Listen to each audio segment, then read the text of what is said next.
السلام علیکم ورحمۃ اللہ وبرکاتہ۔ تفسیر القرآن کورس کے لیے بنت اشرف چینل پر خوش آمدید کہتی ہوں۔ آج ہم اصطلاح نمبر 12 سے شروع کریں گے۔ الحمدللہ رب العالمین والصلاة والسلام علی سیدنا محمد خاتم النبیین وآلہ وصحبہ اجمعین۔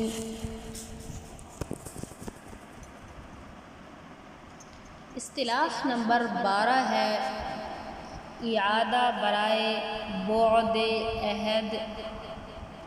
کبھی قرآن مجید میں ایک مضمون کو بیان کیا جاتا ہے لیکن اس کا حکم اور نتیجہ اس کے ساتھ اس وقت تک بیان نہیں کیا جاتا اور درمیان میں اس کے متعلقات آ جاتے ہیں، پھر نتیجہ ذکر کرنے سے پہلے اس مضمون کو دہرایا جاتا ہے تاکہ اس کے ساتھ مرتبط ہو جائے، جیسا کہ اللہ رب العزت کا ارشاد فلولا اذا بلغت الحلقوم وانتم حينئذ تنظرون ونحن اقرب اليه منكم ولكن لا تبصرون فلولا ان كنتم غير مدينين ترجعونها ان كنتم صادقين۔ ترجمہ کچھ اس طرح ہے، پھر کیوں نہیں جب کہ روح حلق تک پہنچ جائے اور تم اس وقت تک دیکھ رہے ہو، ہم تمہاری نسبت اس سے زیادہ قریب ہیں لیکن تم نہیں دیکھ سکتے۔ اگر تم پر کسی قسم کا محاسبہ ہونے والا نہیں ہے تو تم اس روح کو کیوں واپس نہیں لے آتے اگر تم سچے ہو۔ یہاں پر لولا کا جواب مذکور نہیں بلکہ شرط کے بعد اس کے متعلقات مذکور ہیں، جن کی وجہ سے شرط اور جزا میں فاصلہ واقع ہو گیا، اس لیے جزا ترجعونہا سے پہلے فلولا ان کنتم غیر مدینین کا اعادہ کیا گیا تاکہ جزا شرط کے ساتھ مربوط ہو جائے، اس لیے یہ اعادہ فاصلہ اور بعد عہد کی وجہ سے ہے۔ اصطلاح نمبر 13 جباریت۔ اصطلاح نمبر 13 کا نام جباریت ہے۔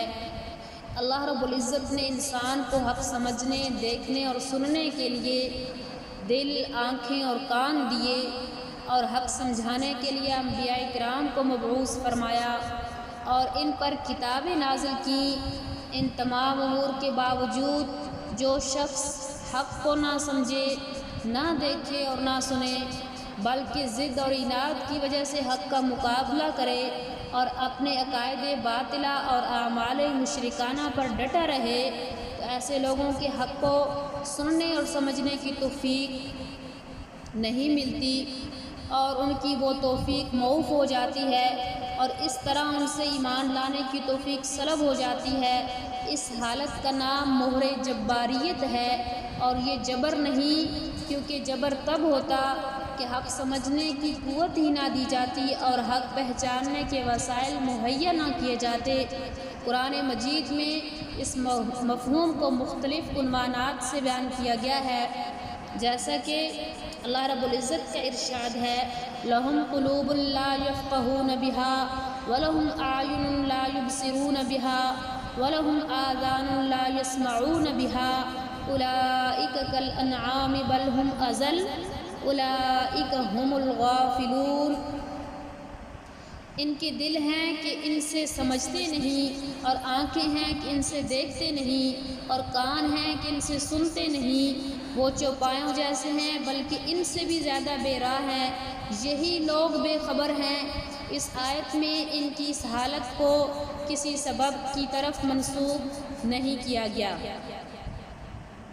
کبھی اس حالت یعنی مہر جباریت کو ان کے عقائد باطلہ اور اعمال مشرکانہ کی طرف منسوب کیا جاتا ہے، جیسا کہ اللہ رب العزت کا ارشاد ہے بل ران علی قلوبہم ما کانوا یکسبون، بلکہ وہ جو کرتے ہیں اس کا ان کے دلوں پر زنگ لگ گیا ہے۔ اور کبھی اس کی نسبت خود مشرکین کی طرف کی جاتی ہے، جیسا کہ اللہ رب العزت کے ارشاد ہے، انہوں نے کہا کہ ہمارے دل اس مسئلہ توحید سے جس کی طرف تم ہمیں بلاتے ہو پردوں میں ہے، ہمارے کان بہرے ہیں اور ہمارے اور تیرے درمیان پردہ ہے، بس جاؤ اور اپنا کام کرو، ہمیں اپنا کام کرنے دو۔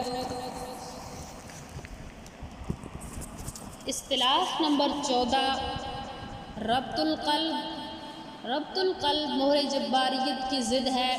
جب انسان ہدایت کی راہ اختیار کر لیتا ہے، اللہ جل شانہ اور رسول کریم صلی اللہ علیہ وسلم کی اطاعت میں اس کا قدم راسخ ہو جاتا ہے، تو اللہ تعالیٰ اس کے دل کو یقین محکم اور اس کے ایمان کو دولت استقامت سے مالا مال فرما دیتے ہیں، جس کا نتیجہ یہ ہوتا ہے کہ وہ شخص گمراہی اور ضلالت سے محفوظ ہو جاتا ہے۔ دل کی اس کیفیت کا نام ربط القلب ہے۔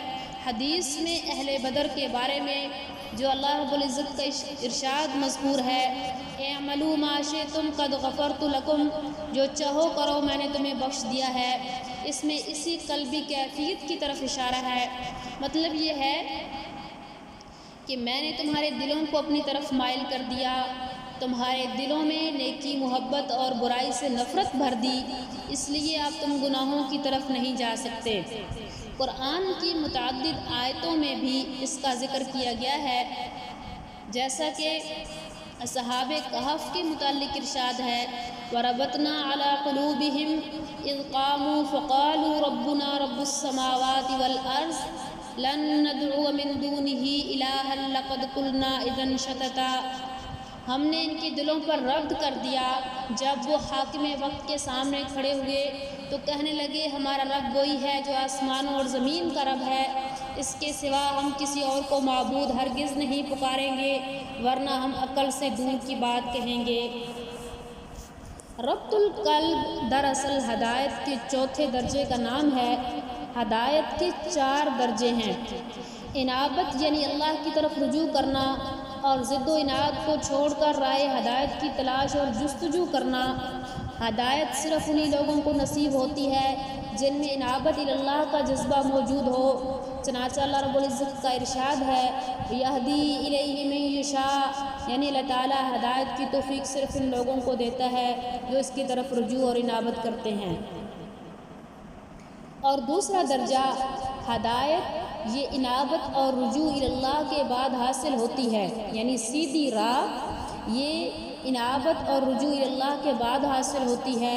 اور تیسرا درجہ ہے ہدایت کے بعد استقامت کا درجہ، جب انسان اللہ رب العالمین کی ہدایت کے مطابق سیدھی راہ پر چلنا شروع کر دیتا ہے تو اللہ تعالیٰ اسے استقامت عطا فرما دیتے ہیں۔ ان الذین قالوا ربنا اللہ ثم استقاموا میں ثم استقاموا میں اسی کی طرف اشارہ ہے۔ اور چوتھا درجہ ربط القلب ہے۔ رائے ہدایت پر استقامت کے بعد ربط القلب کا درجہ حاصل ہوتا ہے۔ یہ درجہ ایمان و یقین کی پختگی کا سب سے اونچا درجہ ہے، جس پر درجہ حاصل ہو جائے، جسے یہ درجہ حاصل ہو جائے دنیا کی کوئی طاقت اسے ایمان اور اسلام سے دور نہیں کر سکتی، مگر یہ درجہ اللہ کے ہدایت اور حضرت محمد مصطفیٰ صلی اللہ علیہ وسلم کے کامل اتباع کے بغیر ہرگز حاصل نہیں ہو سکتی۔ اسی طرح ضلالت کے بھی 4 درجے ہیں۔ اس کی تفصیل انشاءاللہ سورہ فاتحہ میں پڑھیں گے ہم۔ اللہ رب العالمین سے دعا ہے کہ اللہ رب العالمین ہم سب کو قرآن مجید کو صحیح سمجھنے اور دوسروں تک پہنچانے کی توفیق عطا فرمائے۔ وآخر دعوانا الحمدللہ رب العالمین۔